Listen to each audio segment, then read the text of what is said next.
बिस्मिल्लाहिर्रहमानिर्रहीम। अस्सलाम वालेकुम। आप उसामा गाजी यूट्यूब चैनल देख रहे हैं। 2020 अपने इख्तिताम की तरफ है और हमेशा की तरह बात हो रही है 2020 में क्या क्या अहम वाक़यात हुए, बड़ी बड़ी कॉन्ट्रोवर्सीज़ क्या थी, और इस हवाले से लिखा जा रहा है, रिपोर्ट्स बन रही हैं। लेकिन हामिद मीर साहब ने एक कॉलम लिखा है और उसका उन्वान है 2020 की खौफनाक तरीन तकरीर।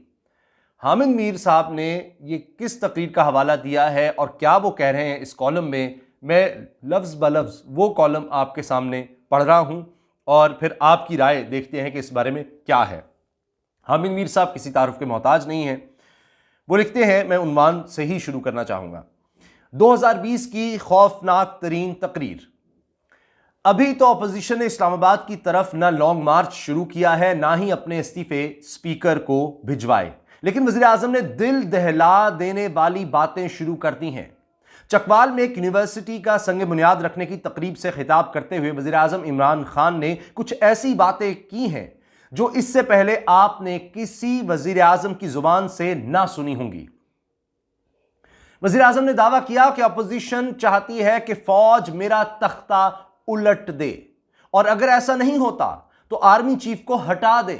वज़ीर आज़म ने यह भी फरमाया कि अपोजिशन को एनआरओ देना गद्दारी होगी। कोई माने या ना माने, लेकिन चकवाल में की जाने वाली यह तकरीर साल 2020 की खतरनाक तरीन तकरीर थी। न जाने वज़ीर आज़म ने यह खतरनाक तकरीर चकवाल में क्यों की, लेकिन यह तकरीर हमें बहुत कुछ सोचने की दावत दे रही है। हफ्ते की शब यह तकरीर टीवी चैनल्स की हेडलाइन थी।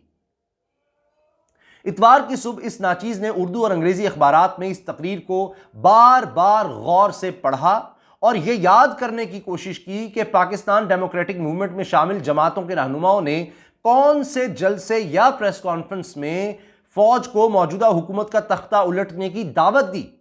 यह दुरुस्त है कि साबिक वज़ीर आज़म नवाज शरीफ ने लंदन से वीडियो लिंक पर की जाने वाली तकरीरों में आर्मी चीफ और DGISI पर तनकीद की, लेकिन यह तनकीद 2018 के इलेक्शन में मुबैना मुदाखलत के हवाले से थी।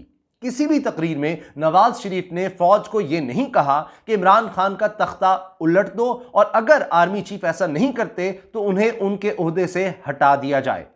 नवाज शरीफ के अलावा मौलाना फजलुर रहमान, मरियम नवाज, बिलावल भुट्टो जरदारी, अख्तर मेंगल और दीगर रहनुमाओं ने भी अगर तनकीद की तो वो सियासत में मुदाखलत के बारे में थी। PDM के जलसों में वोट को इज्जत दो के नारे लगते रहे।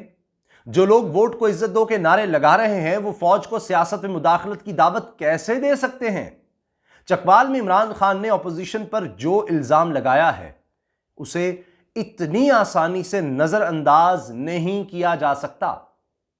अगर वाकई अपोजिशन के किसी रहनुमा ने जलसे में तकरीर या प्रेस कॉन्फ्रेंस के अलावा किसी और तरीके से फौज को मुंतखब हुकूमत के खिलाफ भड़काने की कोशिश की है तो कौम को तफसीलात से आगाह किया जाए।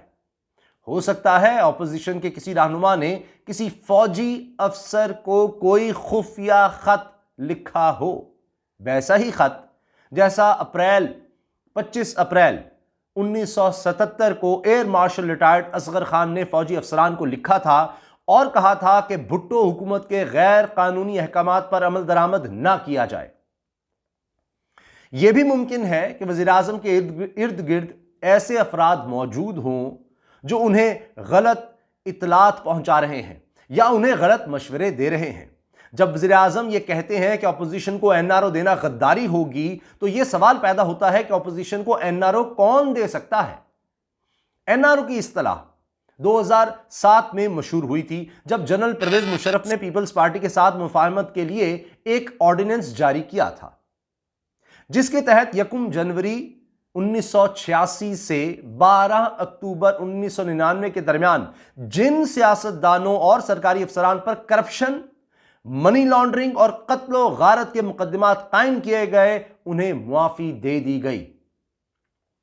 इस एनआरओ के बाद सारी बदनामी पीपल्स पार्टी ने समेटी। हालांकि फायदा उठाने वालों में बैरिस्टर फरोग नसीम के नेल्सन मंडेला और मुशर्रफ के इत्तेहादी अल्ताफ हुसैन से लेकर ब्रिगेडियर रिटायर्ड इम्तियाज और ब्रिगेडियर रिटायर्ड असलम हयात कुरैशी समेत बड़े बड़े ब्यूरोक्रेट भी शामिल थे जिनका पीपल्स पार्टी से कोई वास्ता न था।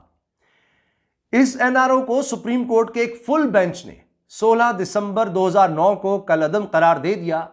सुप्रीम कोर्ट के इस फैसले के बाद पाकिस्तान में कोई किसी को एनआरओ नहीं दे सकता। जनरल परवेज मुशर्रफ ने जब एनआरओ दिया तो वो वर्दी में थे, उसके बावजूद उनका एनआरओ बरकरार ना रह सका। कुछ लोग समझते हैं कि नवाज शरीफ एक खामोश एनआरओ के जरिए बैरून मुल्क गए थे और वापस नहीं आए।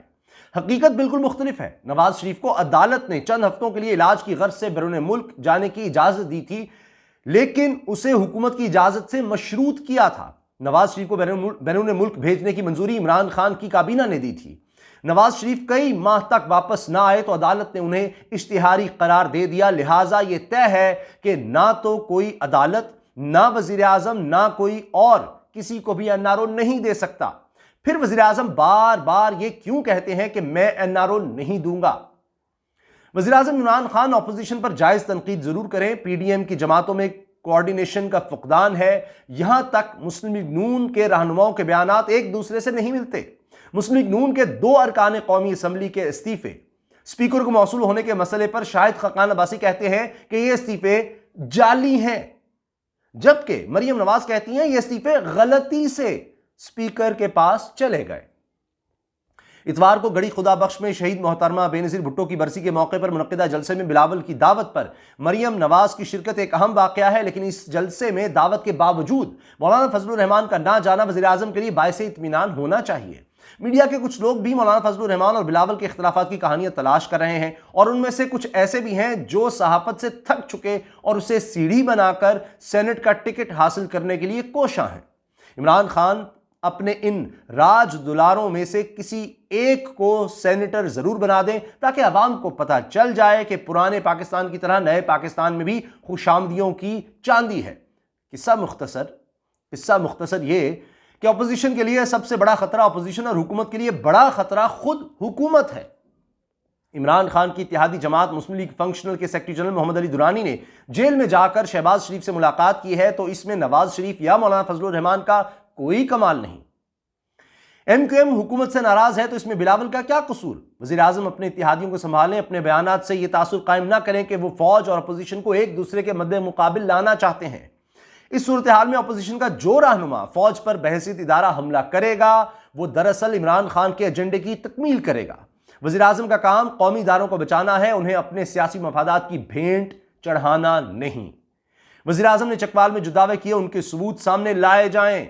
अगर वो सबूत सामने नहीं लाते तो वो आइन की दफा 62 और 63 की खिलाफ वर्जी के मुर्तकिब हो रहे हैं। अगर वो सबूत सामने ले आते हैं तो हम उन्हें यकीन दिलाते हैं कि हम जमहूरियत के खिलाफ साजिश करने वाले अपोजिशन रहनुमाओं की ना सिर्फ मजम्मत करते हैं बल्कि उनके खिलाफ कानूनी कार्रवाई का मुतालबा भी करेंगे। ये था हामिद मीर साहब का कॉलम। आपका मौक़िफ़, आपकी राय, आपकी सोच इस बारे में क्या है, कमेंट्स में ज़रूर इज़हार कीजिए। उससे पता चलेगा कि आप लोग हामिद मीर साहब से कितने मुत्तफ़िक़ हैं और क्या वाकई आप समझते हैं इमरान खान की ये तकरीर 2020 की ख़तरनाक तरीन तकरीर थी। अल्लाह हाफ़िज़।